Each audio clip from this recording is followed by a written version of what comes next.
ورحمۃ اللہ وبرکاتہ۔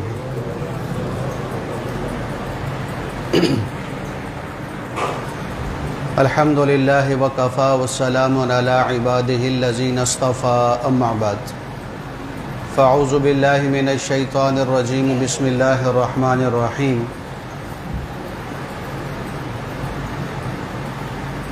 وَأَمَّا مَنْ خَافَ مَقَامَ رَبِّهِ وَنَهَى النَّفْسَ عَنِ الْهَوَىٰ فَإِنَّ الْجَنَّةَ هِيَ الْمَأْوَىٰ۔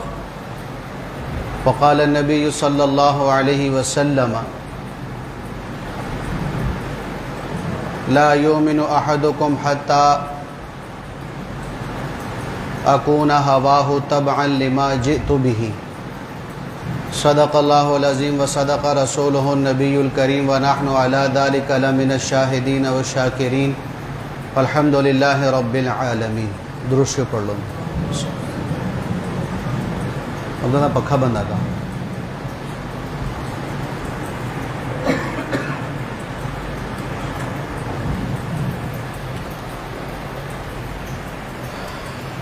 میرے محترم بھائیوں،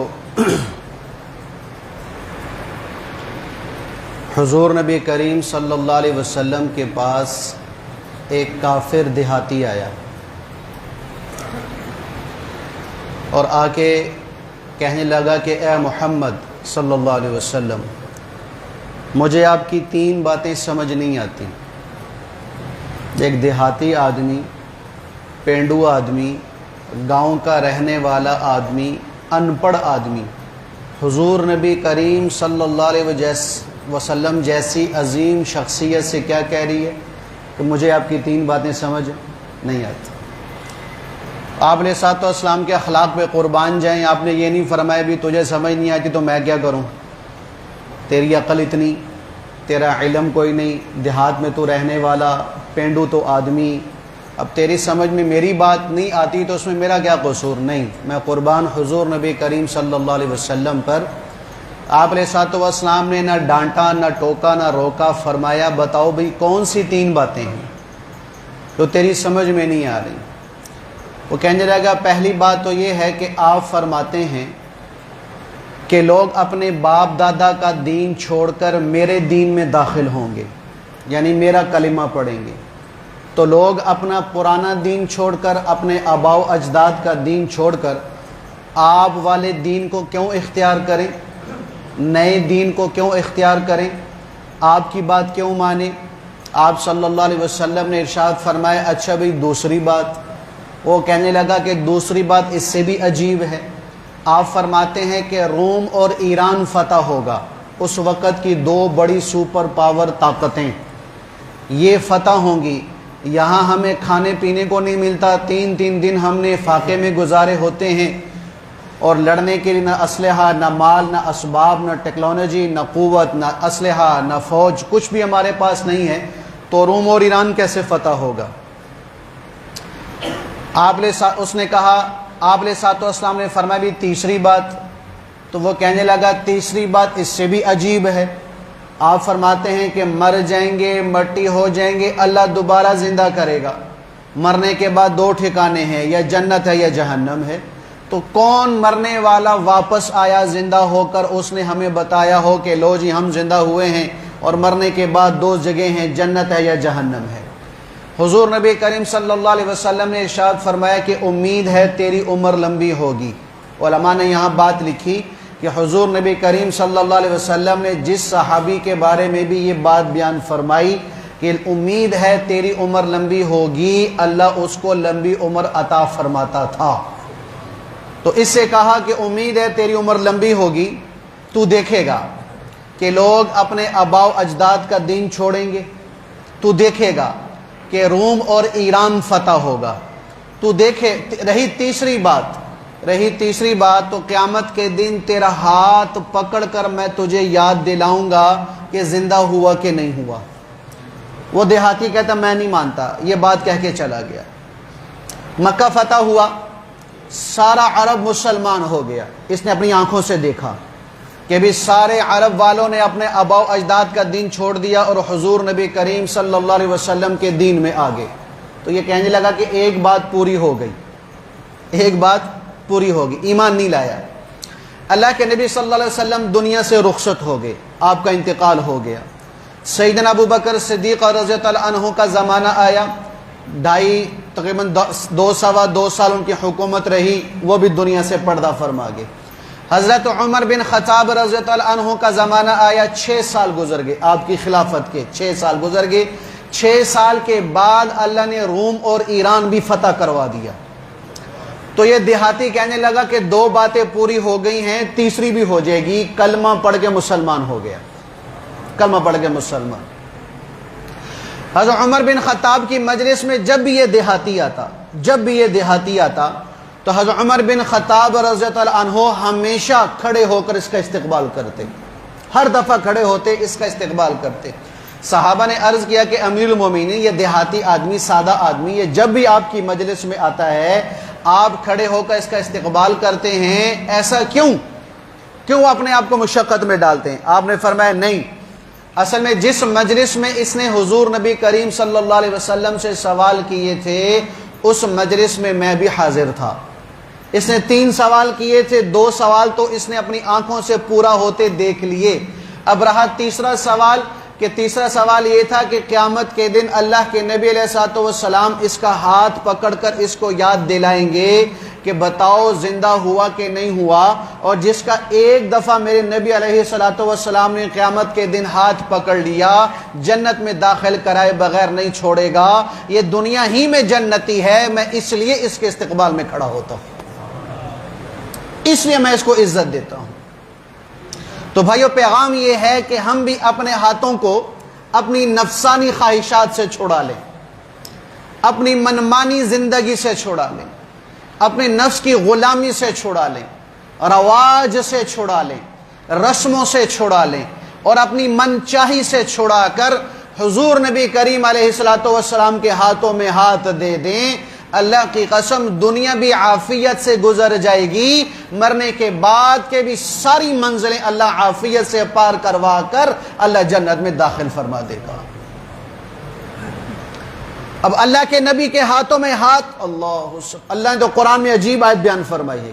اللہ فرماتا ہے کہ ان الذین یبایعونک انما یبایعون اللہ۔ میرے حبیب، جو صحابہ نے آپ کے ہاتھوں میں ہاتھ دیا ہوا ہے نا، ظاہراً تو یہ لگ رہا ہے کہ آپ کے ہاتھ اور صحابہ کے ہاتھ ایک دوسرے کے اوپر ہیں، لیکن میں اللہ یہ اعلان کر رہا ہوں کہ جو آپ کے ہاتھوں میں ہاتھ دے رہا دکھنے میں نظر آ رہا، لیکن حقیقت میں ان کا ہاتھ میرے ہاتھوں میں ہے۔ اللہ یہ فرما رہے ہیں ان الذین یبایعونک انما یبایعون اللہ، کہ جو آپ کے ہاتھ پہ بیعت کر رہے ہیں، نہیں، یہ میرے ہاتھ پہ بیعت کر رہے ہیں۔ تو حضور کے ہاتھوں میں ہاتھ دینا گویا کس کے ہاتھوں میں ہاتھ دینا ہے بھائی؟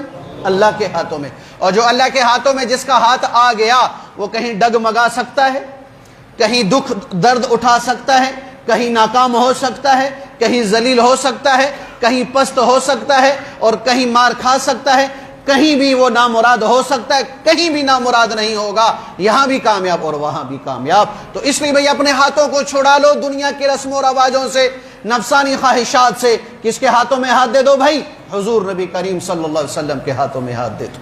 حضور کے ہاتھوں میں ہاتھ دینے کا مطلب کہ اب اپنی من چاہی زندگی نہیں گزرے گی بھائی، اب رب چاہی اور محمد مصطفیٰ علیہ السلام والی چاہت والی زندگی یہ میں گزاروں گا۔ تو اللہ اس کے رسول کی چاہت والی زندگی گزارنا یہ ایسا ہی ہے جیسے اللہ اس کے رسول کے ہاتھوں میں ہاتھ دینا ہے، یعنی نفس کے غلام نہیں بننا، نفس کے غلام نہیں بننا۔ دیکھو، نفسانی خواہشات 2 طرح کی ہیں، ایک کہ بالکل دین کو چھوڑ کر، دین کی طرف رغبت ہی نہیں، دین کی طرف منہ ہی نہیں، دین پر چلنے کا شوق ہی نہیں، اپنی من مانی زندگی گزار رہا ہے، جو چاہا کھا لیا، جو چاہا پی لیا، جو چاہا پہن لیا، جدھر چاہا چلے گئے، جدھر چاہا نہیں چلے گئے، اٹھ گئے، بیٹھ گئے، سو گئے، کھا گئے، پی گئے، یعنی اپنی من مانی زندگی، بالکل دین کی طرف رخ ہی نہیں ہے۔ ایک یہ ہے نفسانی خواہش۔ دوسری نفسانی خواہش یہ ہے کہ اپنے آپ کو دین کے دائرے میں تو رکھ رہا ہے، دین کے اندر تو اپنے آپ کو یہ رکھ رہا، لیکن دین کے احکام کو، دین کو اپنی نفس کے مطابق چلا رہا ہے، دین کو اپنی مرضی کے مطابق استعمال کر رہا ہے، دین کو اپنی خواہش کے مطابق استعمال کر رہا ہے، یہ نفسانی خواہش پہلی نفسانی خواہش سے زیادہ خطرناک ہے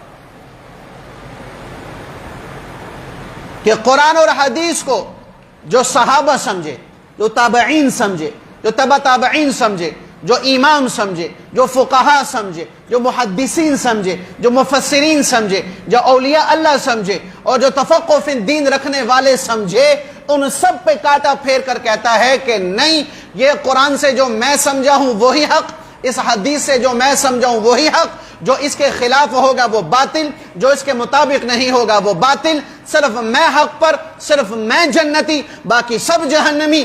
یہ نفسانی خواہش دنیاوی اعتبار سے چلنے والے سے زیادہ خطرناک ہے۔ اس نفسانی خواہش نے پوری امت میں الحاد پیدا کر دیا ہے۔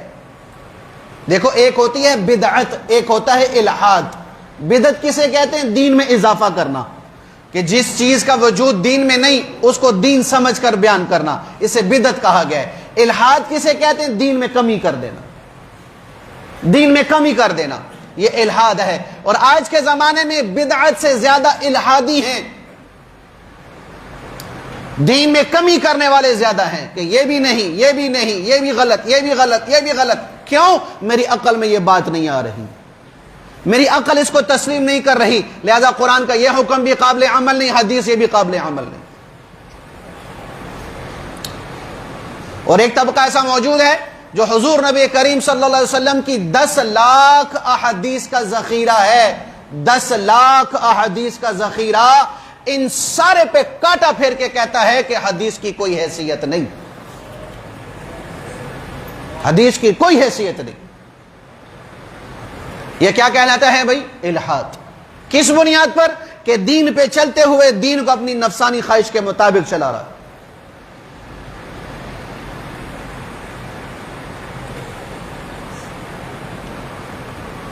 اللہ اکبر۔ سورہ اعراف میں اللہ رب العزت نے اپنے نبی علیہ الصلوۃ والسلام سے فرمایا ہے کہ آپ اپنی امت کو ایک قصہ سنائیں۔ حضرت عبداللہ بن عباس رضی اللہ عنہما ارشاد فرماتے ہیں کہ وہ قصہ بنی اسرائیل کے ایک عابد، ایک عالم، ایک ولی، ایک وہ جو اللہ کی معرفت کامل طور پر حاصل کر چکا تھا، اور وہ شخص جو مستجاب الدعوات تھا کہ اس کی کوئی دعا رد نہیں ہوتی تھی، ہر دعا اس کی قبول ہوتی تھی۔ اس کا قصہ سنائیں۔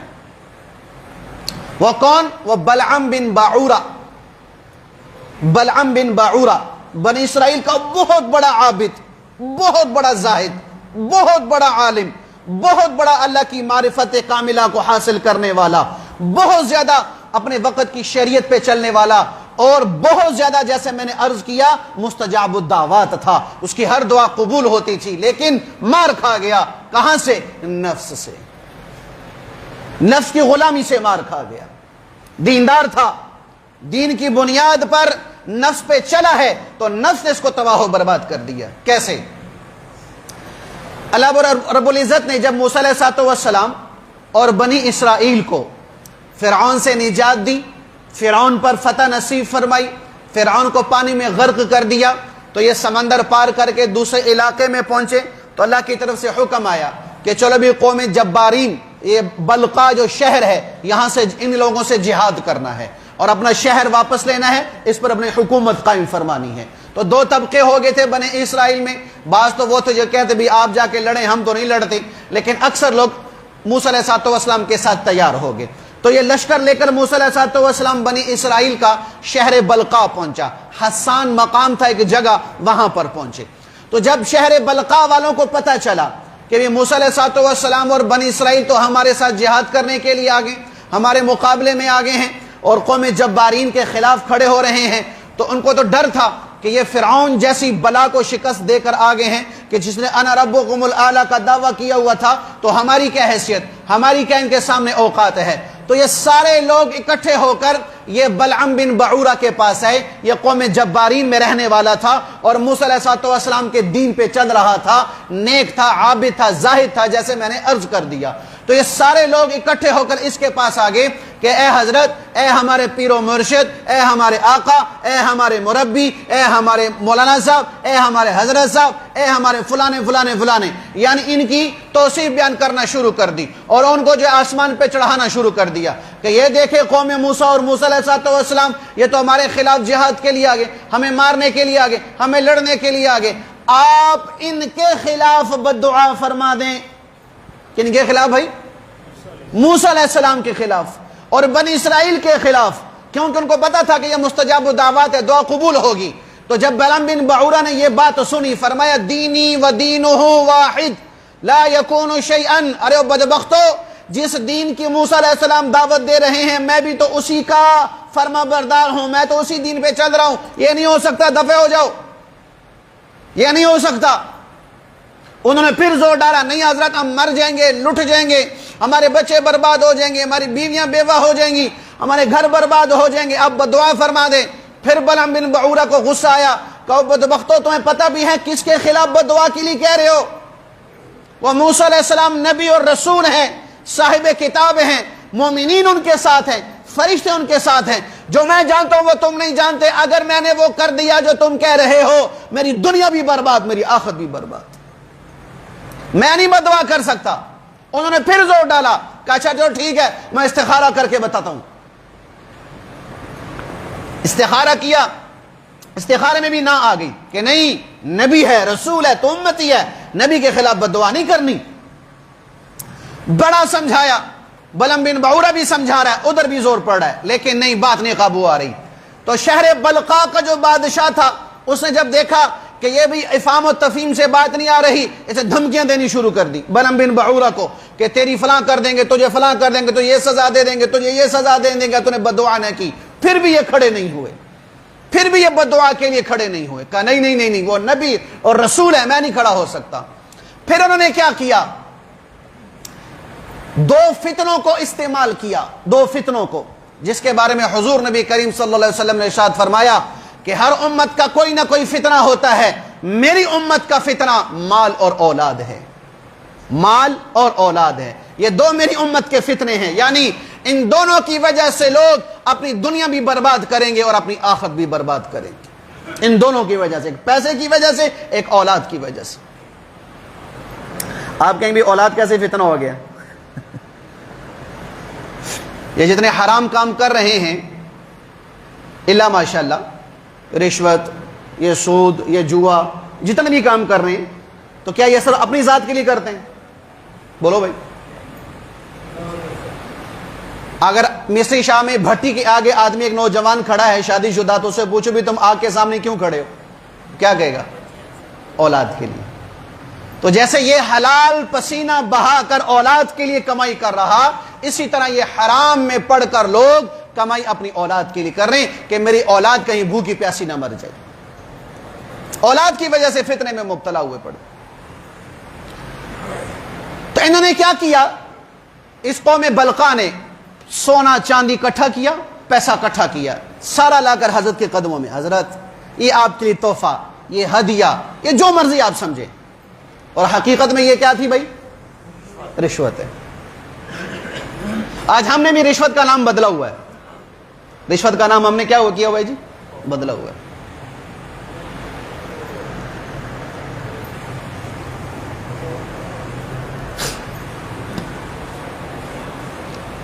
یہ گروی کی چیزیں، جتنی بھی صورت ہے نا گروی کی، بھائی جو ہم گروی کے مکان لیتے ہیں نا بھی، گروی کے، آپ کان یہاں سے پکڑیں یا ایسے پکڑیں، ہے کان ہی پکڑنا۔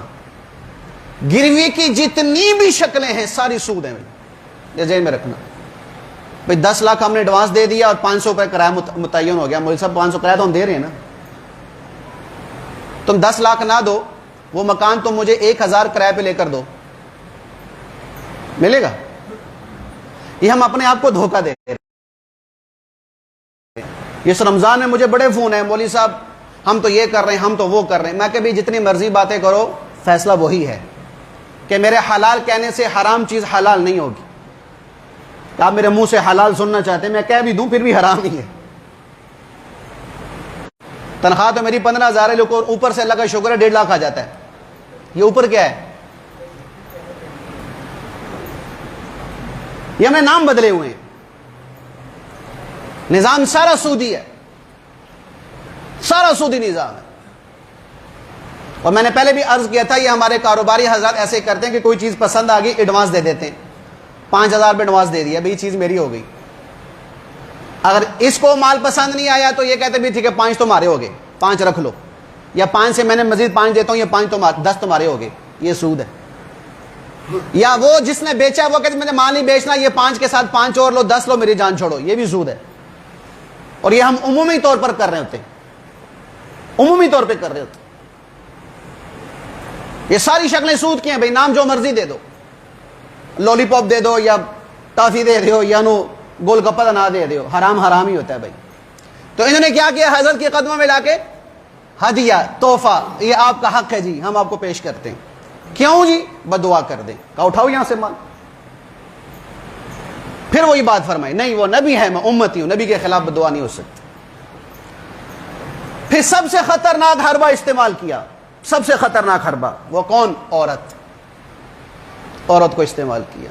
حدیث میں آتا ہے حضور نبی کریم صلی اللہ علیہ وسلم نے ارشاد فرمایا کہ میں نے بڑے سے بڑے عقل مند کو اگر پھسلتا ہوا دیکھا ہے تو عورت کی وجہ سے، عورت کی وجہ سے پھسلا ہے۔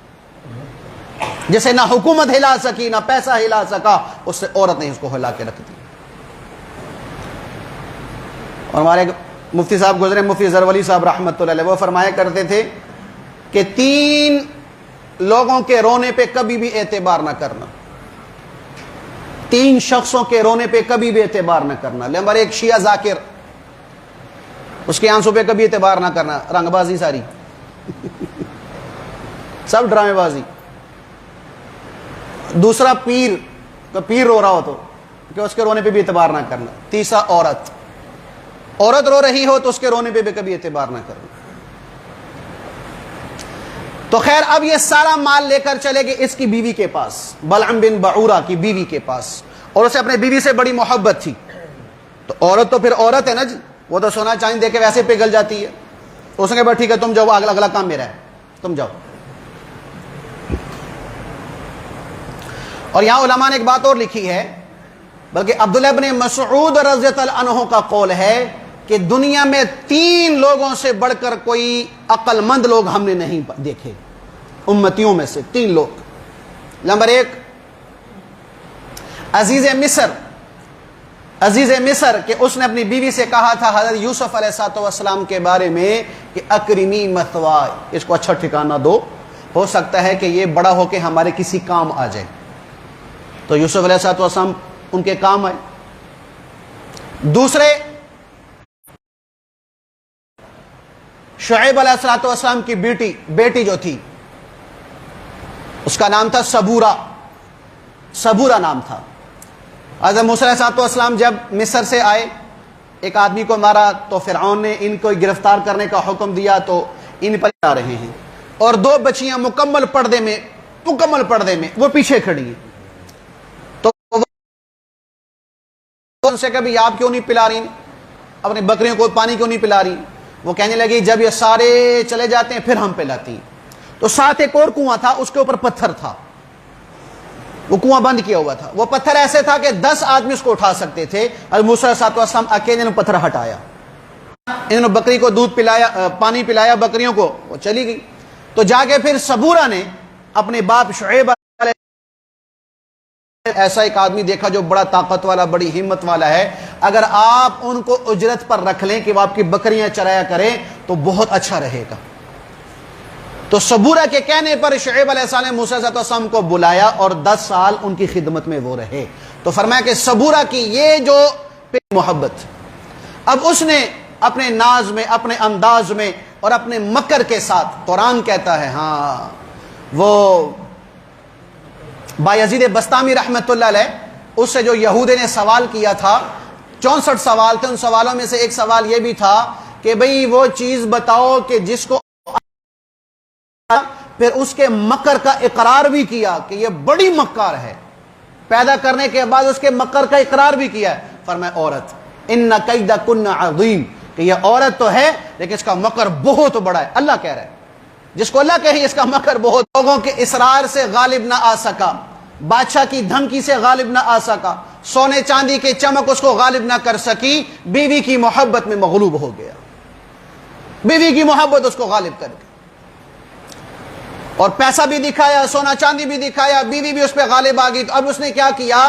اپنی محبت کو اللہ اس کے رسول کی محبت پر آگے لے آیا، اللہ اس کے رسول کی محبت کو پیچھے کیا، دین کو پیچھے کیا، اپنی محبت کو آگے کر دیا کہ میرا نفس اس سے محبت کرتا ہے، میری خواہشات اس سے وابستہ ہیں، اور میری خواہش یہ ہے کہ یہ میری بیوی رہے، مجھے اس سے محبت ہے. اس نے اپنی نفس کی خواہش کو آگے رکھا، حدیث کو اور نبی کے فرمان کو، اللہ کے فرمان کو پیچھے رکھا، دین کو پیچھے رکھا، نفس کی خواہش کو آگے رکھا، اور اقرار کر لیا کہ ٹھیک ہے میں بددعا کرنے کو تیار ہوں. اب یہ گدھے پر بیٹھا، گدھے پہ جانے کے لیے چڑھا اور جا رہا ہے مقام حسان، جہاں موسیٰ علیہ السلام اور ان کی قوم بیٹھی ہوئی ہے. یہ وہاں پر جا رہا اس کی بددعا کرنے کے لیے. اللہ کی طرف سے ہوا ایسے، گدھے کو ٹھوکر لگی، گدھا بھی گرا، یہ بھی گرا، گدھا بیٹھ گیا. اب بلعام بن بعورہ آگے پیچھے کی طرف سے گدھے کو اٹھا رہا، زور لگا رہا ہے کہ اٹھ اٹھ اٹھ آگے چل. اللہ نے گدھے کو زبان دی، وہ گدھا کہنے لگا ویحک بلعام بن بعورہ، اے بلعام بن بعورہ تو ہلاک ہو، تو برباد ہو. تجھے نظر نہیں آ رہا کہ فرشتے مجھے آگے سے پیچھے دھکیل رہے ہیں اور تو پیچھے سے مجھے آگے دھکیل رہا؟ تو نابینا ہو گیا ہے، تو اندھا ہو گیا ہے، تو پاگل ہو گیا ہے. تجھے پتہ نہیں کہ تو کن کے خلاف بددعا کرنے کے لیے جا رہا ہے؟ نبی کے خلاف اور مومنین کے خلاف. لیکن پیسوں کی چمک نے عقل مار دی تھی، اور بیوی کی محبت نے عقل پہ پردہ ڈال دیا تھا. پھر بھی سمجھ نہیں آئی کہ میں توبہ کر لوں. وہ اس گدھے کو چھوڑا، خود پیدل چل پڑا، چوٹی پر بیٹھا. سارے لوگ اس کے پیچھے آگے. لو بھئی بلعام بن بعورہ ہاتھ اٹھائے گا بددعا کے لیے تو موسیٰ علیہ السلام اور ان کی قوم ہلاک ہو جائے گی. لیکن اللہ ہے کہ اللہ کو نبی عزیز ہے، نبی پر ایمان لانے والا عزیز ہے. امتی چاہے جتنا مرضی بڑا ولی بن جائے، نبی کی جوتی کے خاک کے برابر بھی نہیں ہو سکتا. کہ افضل ترین نسبت اور افضل ترین جو منصب اللہ کسی کو عطا فرماتا ہے وہ صرف نبوت ہوتی ہے. باقی سارے درجے نبوت کے بعد ہیں. تب جب ایمان والا ہو، تب جب مسلمان ہو، تب جب اللہ اس کے رسول کا فرما بردار ہو. ورنہ وقت کا جتنا مرضی بڑا غوث قطب ابدال ہو جائے، نام کا ہوگا، کام کا نہیں ہوگا. نہ اللہ کا، نہ اللہ کے رسول کا. نہ اللہ اس کا لحاظ کرے گا، نہ اس کا رسول اس کا لحاظ کرے گا. نہ اللہ کو حیا آئے گی اس کو برباد کرنے پر، نہ رسول کو حیا آئے گی اس کے خلاف بددعا کے لیے ہاتھ اٹھانے پر. تو بلعام بن بعورہ نے ہاتھ اٹھائے. اب ہاتھ اٹھا رہا، اب یہ زبان گوشت کا لوتھڑا. بلعام بن بعورہ یہ سمجھ رہا ہے کہ میرے اختیار میں ہے، اس زبان کو جیسے میں چاہوں گا استعمال کروں گا. اللہ فرما رہے نہیں، ہے تو گوشت کا ٹکڑا، لیکن میری مرضی کے خلاف، میری مرضی کے مطابق چلے گا، میرے مرضی کے خلاف نہیں چلے گا. اے بلعام بن بعورہ تو آ تو گیا ہے، لیکن اب تیری زبان تیرے اختیار میں نہ ہوگی. تیرے زبان کے الفاظ وہ نہ ہوں گے جو تو چاہ رہا، وہ الفاظ نہ ہوں گے جو تیرا دل چاہ رہا، وہ الفاظ نہ ہوں گے جو تو زبان سے نکالنا چاہ رہا. اللہ نے اپنی قدرت کا اظہار فرمایا. بلعام بن بعورہ کے ہاتھ اٹھے. کہنا یہ تھا کہ اللہ موسیٰ اور اس کی قوم کو ہلاک کر. کیا کہہ رہا ہے؟ اے اللہ قوم جبارین کو ہلاک کر دے، میری قوم کو برباد کر دے، میری قوم کو تہس نہس کر دے، میری قوم کو اس کو پر پھٹکار بھیج، اس پہ لعنت بھیج. قوم نے چیخا او بلعام بن بعورہ ہمارے خلاف ہی بددعا کر رہا ہے، ہماری ہلاکت کی بددعائیں کر رہا ہے. ہم نے تو قوم موسیٰ کے لیے بددعا کے تجھے بھیجا ہے، مان سنا تجھے اس لیے دیا ہے. وہ کہنے لگا بدبختو، یہ زبان میرے اختیار میں نہیں ہے، یہ جو الفاظ نکال رہا ہوں یہ میرے اختیار میں نہیں ہے. نکالنا کچھ چاہتا ہوں، نکل کچھ رہا ہے. اللہ کی طرف سے یہ پھٹکار ہوئی کہ بلعام بن بعورہ نے نبی کے خلاف اپنے ہاتھ اٹھائے، زبان کھولی. اگرچہ اس کی زبان سے وہ الفاظ نہ نکل سکے جو نبی اس کے امتیوں کے خلاف تھے، اس کی اپنی قوم کے خلاف نکلے، لیکن بدبخت تھا، نفس کی خواہش پہ غلام بن گیا تھا، اپنی خواہش کے تابع ہو چکا تھا. اللہ اس کے رسول کی محبت اس پہ غالب نہ رہی، بیوی کی محبت اس پہ غالب آ گئی. اللہ نے دنیا میں نغد سزا دی. کیا سزا دی؟ کہ وہ زبان اللہ نے اس کی منہ سے نکالی اور ناف تک اس کی زبان کو لٹکا دیا. ناف تک اس کی زبان لٹک گئی. پھر بھی عقل کام نہیں کر رہی کہ اب بھی توبہ کر لوں. نہیں، فتنوں میں سے بڑا فتنہ اس کے دماغ پہ سوار تھا. وہ کون؟ عورت کی محبت، مال کی محبت. کہ جب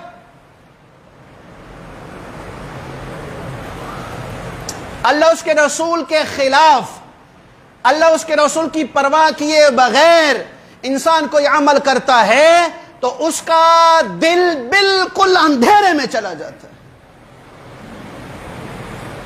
دھندلا ہو جاتا ہے کہ اس کو اپنی حقیقت نظر نہیں آ رہی ہوتی کہ میں کیا کر رہا ہوں اور مجھے کیا ہو رہا۔